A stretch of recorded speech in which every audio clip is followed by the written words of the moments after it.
So hello students, आप सभी का स्वागत है एक बार फिर से आपके सारथी के लेक्चर नंबर 15 में, जिसमें हम डिस्कस करेंगे chapter number 6 of cost accounting first. Chapter का नाम है एक्सपेंसेस या ओवरहेड्स। ये एक्सपेंसेस क्या होते हैं इसकी बारीक चर्चा हमने की थी लेक्चर नंबर 1 में ही। हमने जब आपको कॉस्ट अकाउंटिंग बताया था तो मैंने आपको बताया था कॉस्ट क्या होता है, एक्सपेंस क्या होता है, खर्चे किसे कहते हैं। तो एक्सपेंस क्या होता है इसको हम डिटेल में यहाँ पे जानेंगे। Expenses refer to all cost other than material cost and labor cost। क्या है एक्सपेंस का मतलब? हर वो खर्चा जो कौन सा खर्चा नहीं है, जो मटेरियल का खर्चा नहीं है, जो लेबर का खर्चा नहीं है, उसे हम क्या कहेंगे? एक्सपेंस कहेंगे या ओवरहेड कहेंगे। By undertaking rent and rates of factory premise, office premise and warehouse, repairs and maintenance expenses of factory premise, plant and machinery, office premises, office furniture and equipments, warehouses and showrooms, power, lighting, heating, water, depreciation on fixed assets, insurance charges, printing and stationery, postage and telegrams, transport charges, advertisements, etc। मतलब जितने भी खर्चे संगठन में हैं, सारे के सारे खर्चों को एक्सपेंस कहा जाएगा, सिवाय वो खर्चा मटेरियल पे ना हुआ हो, वो खर्चा लेबर पे ना हुआ। Material and labour cost are called as cost. जो मटेरियल और लेबर पे किया गया खर्चा होता है हम कॉस्ट कहते हैं। Direct material cost, direct labour cost. हाँ, डायरेक्ट मटेरियल।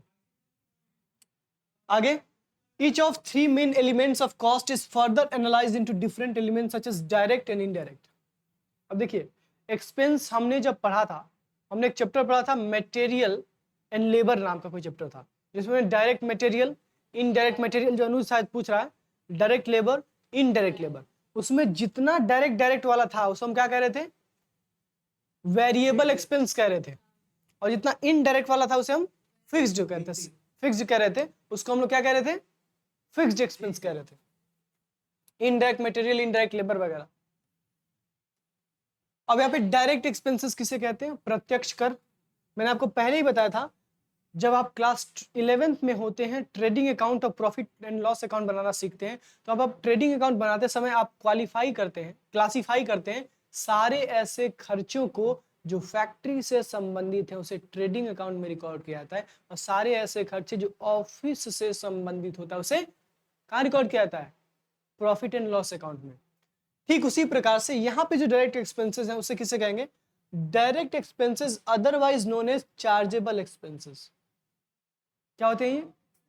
मतलब डायरेक्ट एक्सपेंस को हम चार्जेबल एक्सपेंस भी कहते हैं, other than direct material cost and direct labour cost. फिर बात कर रहा है डायरेक्ट एक्सपेंसेस, वो एक्सपेंसेस हैं जिसमें डायरेक्ट मटेरियल नहीं आएगा और डायरेक्ट लेबर नहीं आएगा। वहां क्या कह रहा था?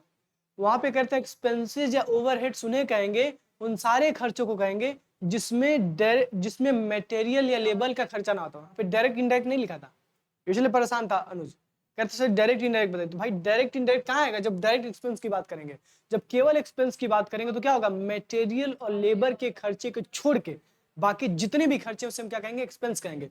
ठीक उसी प्रकार से डायरेक्ट एक्सपेंस किसे कहेंगे? डायरेक्ट मटेरियल और डायरेक्ट लेबर के खर्चे को छोड़ के बाकी सारे जितने भी खर्चे उसे हम डायरेक्ट एक्सपेंस कहेंगे। एग्जांपल के तौर पे, हाँ, they form a part of prime cost because they are incurred directly on a specific cost unit। ये किसके पार्ट होते हैं? Prime cost. किसके पार्ट होते हैं? Prime cost. अभी प्राइम कॉस्ट क्या होता है? वो प्राइमरी खर्चा जो किसी प्रोडक्ट को बनाने में लगता है उसे हम क्या कहते हैं? Prime cost. फीचर्स क्या है डायरेक्ट एक्सपेंसेस के? तो पहला, direct expenses are solely incurred on particular cost unit और cost centre. Benefit of incurring direct expenses is available only for a particular cost unit but not for others।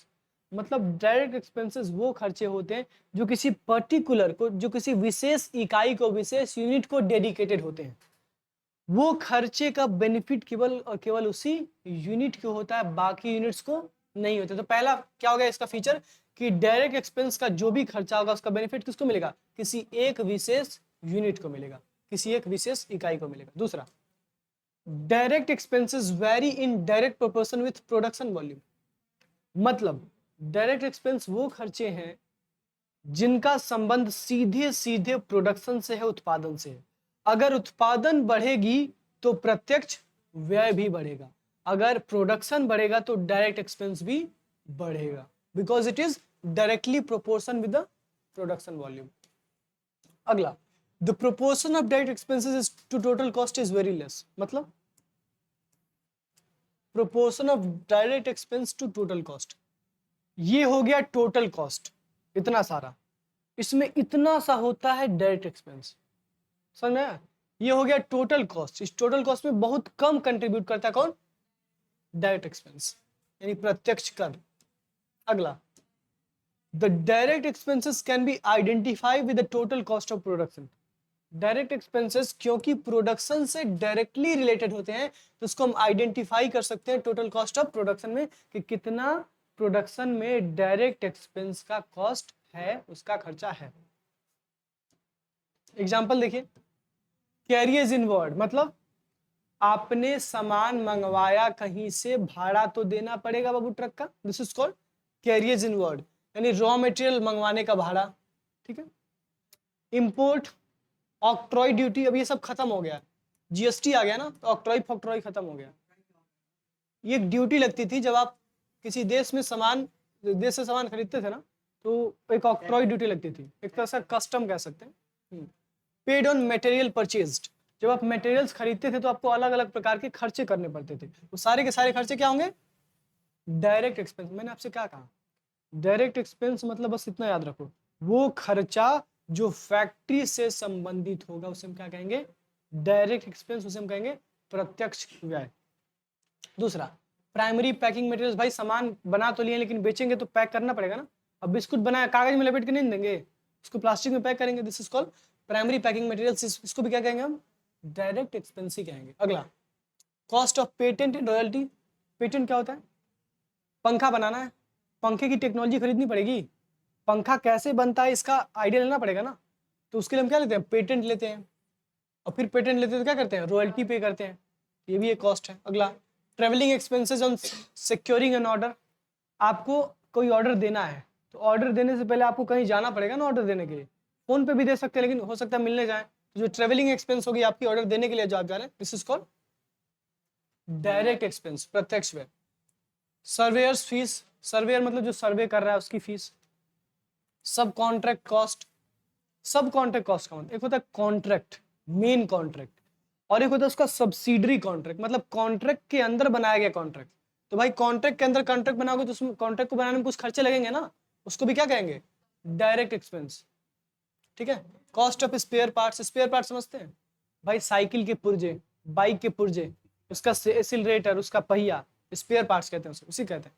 तो इसके जो खर्चे होते हैं उसको हम क्या कहेंगे? Direct expense. ये सब के सब एग्जांपल हैं किसके? डायरेक्ट एक्सपेंस के, प्रत्यक्ष व्यय के। चलिए अगला, अब इनडायरेक्ट एक्सपेंसेस क्या होते हैं? अप्रत्यक्ष व्यय। So indirect expenses are those expenses other than indirect material cost and indirect labour cost, मतलब वो सारे खर्चे, दो खर्चों को छोड़ के, जैसे डायरेक्ट एक्सपेंस में हम किसको किसको छोड़ रहे थे? डायरेक्ट मटेरियल को छोड़ रहे थे और डायरेक्ट लेबर को छोड़ रहे थे, ठीक उसी प्रकार से यहाँ पे किसको किसको छोड़ेंगे? इनडायरेक्ट मटेरियल और इनडायरेक्ट लेबर को छोड़ेंगे। which cannot be conveniently identified with and wholly allocated to any particular cost center but can be apportioned to or absorbed by two or more cost center or cost unit they include।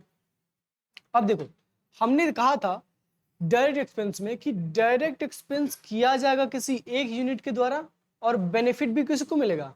केवल उसी unit को मिलेगा, किसी और unit को नहीं मिलेगा। लेकिन ऐसा इनडायरेक्ट में नहीं है। इनडायरेक्ट एक्सपेंस यानी अप्रत्यक्ष खर्चा किया तो जाएगा किसी एक यूनिट के द्वारा, लेकिन हो सकता है बेनिफिट दो दो यूनिट उसकी उठा ले। इसमें क्या क्या आता है? Rent, rates, insurance, lighting, heating, power, depreciation, ठीक है। फिर एक ही चीज तो है, कई बार दिया गया, transport charges, advertisement, publicity, bad debts, ये सब क्या है? इनडायरेक्ट। अच्छा, बैड डेट्स क्या होते हैं? आपने किसी को कर्जा दिया था, अब वो व्यक्ति इस हालत में नहीं है कि आपका कर्जा लौटाए। This is called bad debts. अगला, अच्छा अंतर क्या है डायरेक्ट एक्सपेंस में और इनडायरेक्ट एक्सपेंस में? तो डायरेक्ट एक्सपेंस क्या होता है भाई? सबसे पहले are the part of prime cost. मैंने आपको बताया था जो डायरेक्ट एक्सपेंसेस होते हैं, जो प्रत्यक्ष व्यय होते हैं, वो मुख्य लागत का हिस्सा होते हैं, लेकिन जो अप्रत्यक्ष व्यय होते हैं वो हिस्सा नहीं होते हैं। मतलब एग्जाम में क्वेश्चन पूछे which of the following is a part of prime cost, direct expense या indirect expense? Direct expense is a part of primary cost और इनडायरेक्ट एक्सपेंस नहीं होता है, याद रखें। कौन सा होता है? डायरेक्ट एक्सपेंस होता है, इनडायरेक्ट एक्सपेंस नहीं होता है। दूसरा, direct expenses very in direct proportion of output whereas indirect expenses do not. भाई डायरेक्ट एक्सपेंस बढ़ता जाएगा जैसे जैसे प्रोडक्शन बढ़ेगा। प्रोडक्शन तब बढ़ेगा जब डायरेक्ट एक्सपेंस बढ़ेगा। अच्छा, प्रोडक्शन के स्तर से कोई मतलब नहीं इनडायरेक्ट एक्सपेंस को, मतलब अप्रत्यक्ष व्यय का उत्पादन से कोई संबंध नहीं, किंतु प्रत्यक्ष व्यय का उत्पादन से सीधा सीधा संबंध है। अगर प्रत्यक्ष व्यय बढ़ेगा तो उत्पादन बढ़ेगा। अगला, the benefit of incurring direct expenses with the completion of a job is not extended to other job, whereas the benefit of incurring indirect expenses extended to other jobs also। मैंने कहा था ना कि डायरेक्ट एक्सपेंस कर रहे हो, प्रत्यक्ष व्यय कर रहे हो, तो कर तुम रहे हो तो तुम्हारी यूनिट को ही फायदा होगा, किसी और यूनिट को फायदा नहीं होगा।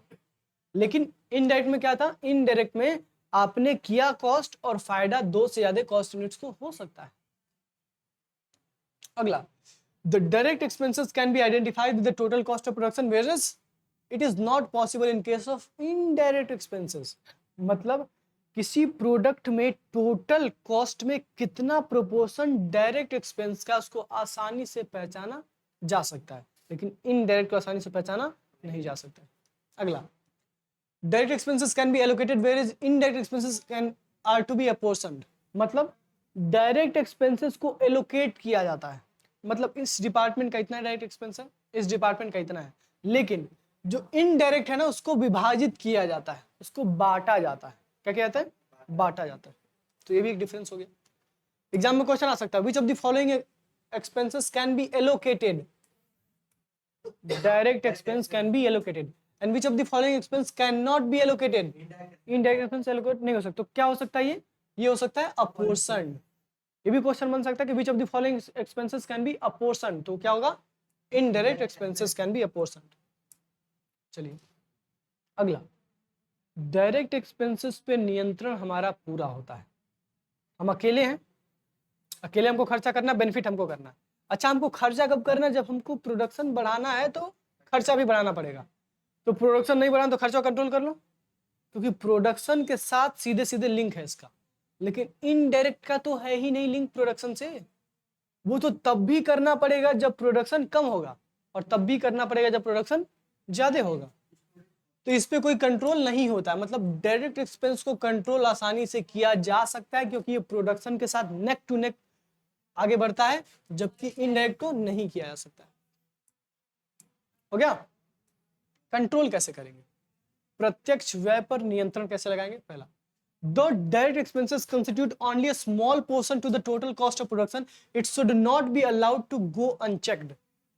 हालांकि डायरेक्ट एक्सपेंस यानी प्रत्यक्ष व्यय जो होता है वो टोटल कॉस्ट में बड़ा कम कंट्रीब्यूट करता है, मैंने आपको बताया था बड़ा कम कंट्रीब्यूट करता है, लेकिन फिर भी ऐसा नहीं कि इसको चेक ही ना किया जाए कि डायरेक्ट एक्सपेंस जो हमारा लग रहा है वो कैसा लग रहा है, कितना लग रहा है, कितना नहीं लग रहा है। कैसे चेक करेंगे, कैसे कंट्रोल करेंगे? तो लिखा गया केयर मस्ट बी टेकन, मतलब ध्यान से, ध्यान देना चाहिए किस पे? To see that these expenses do not exceed the predetermined amount. भाई कंपनी अपना कॉस्ट बजट बनाती है कंपनी कहती है कि इस साल हमको इससे ज्यादा खर्चा नहीं करना है, हमारा मैक्सिमम लिमिट है। तो अगर हमने उससे ज्यादा खर्चा किया तो क्यों किया, उसको पहले देखो। मतलब जो प्री डिटरमाइंड अमाउंट था हमारे खर्चे का, उससे ज्यादा खर्चा नहीं होना चाहिए, और अगर हुआ तो देखो क्यों हुआ। अगला, standard cost can be fixed for direct expenses and the actual can be compare with the standard cost to know the variances. पहले हमको एक स्टैंडर्ड सेट करना है, एक मानक तय करना है, एक मानक तय करना है कि हमको कितने खर्चे करने हैं, और वो मानक हमने एक बार तय कर लिया तो हमको देखना कि वास्तव में हमने कितने खर्चे किए। जैसे हमने मानक तय किया था कि हमको बस 10 रुपए का खर्चा करना है, लेकिन हमने खर्चा किया 50 रुपए का, तो मानक में डिफरेंस कितना आ रहा है, मानक में और वास्तविकता में 40 रुपए का। अब ये 40 रुपए का वेरिएंस क्यों आया, ये आपको देखना पड़ेगा। यहाँ पे लिखा गया it should be analysed and reported for taking remedial measures. मतलब इसको पहले एनालाइज करो, वेरिएंस कितना है, वेरिएंस को कैलकुलेट करने के बाद अब उस वेरिएंस को कम कैसे किया जा सकता है, उसके लिए क्या लेंगे आप, रेमेडियल मेजर्स लेंगे, यानी उसको ठीक करने की कोशिश करेंगे। क्या समझ में आया? हालांकि डायरेक्ट एक्सपेंसेस बता रहे हैं, पूरा बता रहे हैं, हालांकि डायरेक्ट एक्सपेंसेस टोटल कॉस्ट का बहुत कम कंट्रीब्यूट करते हैं, लेकिन फिर भी इसका मतलब ये नहीं कि हम उसको चेक ही ना करें, उसका भी प्रॉपर कॉस्ट ऑडिट होना चाहिए।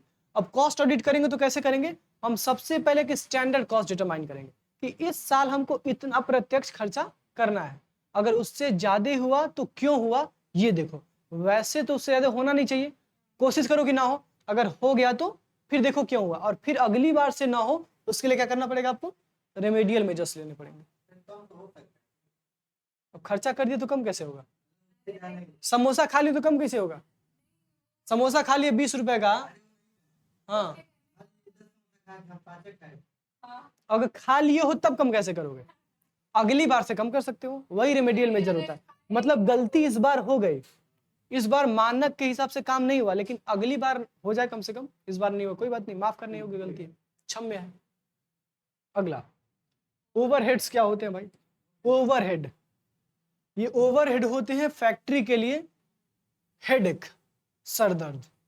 मतलब ये ऐसे खर्चे होते हैं, प्रोडक्शन हो ना हो, खूब ज्यादा हो खूब कम हो, इनको इस बात से कोई फर्क नहीं पड़ता है, खर्चा तो करना पड़ेगा आपको। अब देखिए, overhead constitute one of the important element of the cost of production. The production of goods and services of every kind involves incurring of additional cost apart from their prime cost elements. Such expenses which are incurred, sorry, three prime cost element. कौन से हैं three prime cost element? अरे गधा हो, prime cost में तीन को आता है, लेबर, मटेरियल और अदर एक्सपेंसेस। गधे भूल गए, इसके पहले वाले चैप्टर में मैंने पढ़ाया था। Such expenses which are incurred over and above the prime cost elements are known as overheads. मतलब ऐसे खर्चे जो प्राइम कॉस्ट के खर्चे नहीं है, इनके ऊपर की बात कर रहे हैं, इनके ऊपर के खर्चे, उसे हम क्या कहेंगे, ओवरहेड कहेंगे। Various others name of overhead are on cost. ध्यान से, ओवरहेड के कौन कौन से नाम है, इसको ऑन कॉस्ट भी कहते हैं, इसको सप्लीमेंट्री कॉस्ट भी कहते हैं, किसको, ओवरहेड को, इसको नॉन प्रोडक्टिव कॉस्ट भी कहते हैं। अच्छा, क्यों नॉन प्रोडक्टिव कॉस्ट कहें, क्योंकि ये प्रोडक्शन के साथ सीधे सीधे संबंधित नहीं है, प्रोडक्शन हो ना हो, कम हो ज्यादा हो, हमको कौनो फर्क नहीं पड़ता है, हमारा खर्चा तो होगा ही। Unlike prime cost element, the overhead can not be easily identified with finished product. जैसे प्राइम कॉस्ट एलिमेंट्स में हम ये पहचान लेते हैं कि कितना खर्चा किस चीज का लगा है, लेकिन ओवरहेड को पहचानना संभव नहीं है। As such, overhead cannot be allocated but can be apportioned to finished goods only on an equitable basis. मतलब ये क्या कह रहे हैं कि इसको एलोकेट नहीं किया जा सकता, मतलब कंपनी ना ऐसा नहीं करती कि 10,000 रुपये तुम लो इसका खर्चा करने के लिए, 20,000 रुपये तुम लो इसका खर्चा करने के लिए, ठीक है, अब उसको वो अपोर्शन करेगी, डिस्ट्रीब्यूट करेगी, बांटेगी।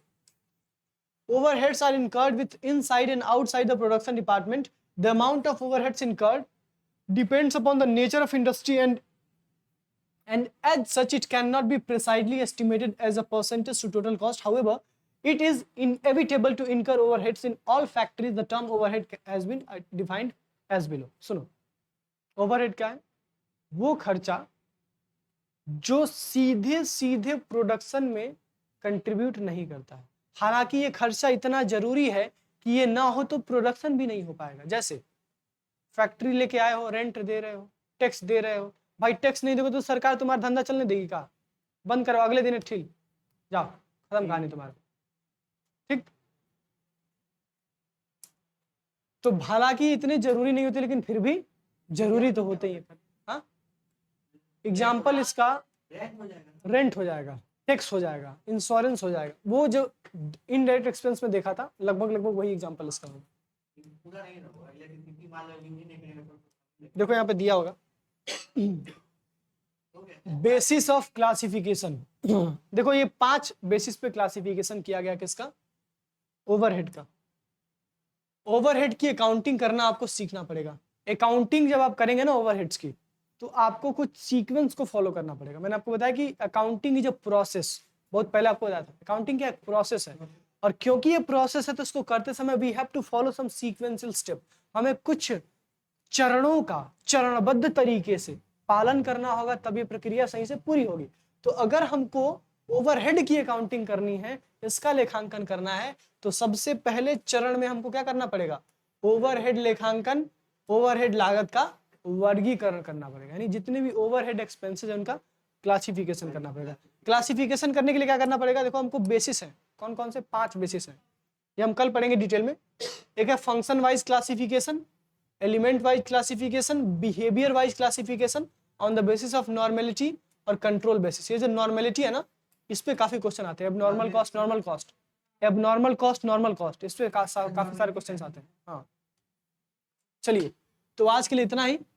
आई थिंक आपको आइडिया लग गया होगा कि चैप्टर क्या है, चैप्टर में क्या पढ़ने वाले हैं आप। बाकी मिलते हैं कल, और कल हो सकता है आपकी लाइव क्लास डेफिनेटली हो। ठीक है, चलिए, दैट्स इट।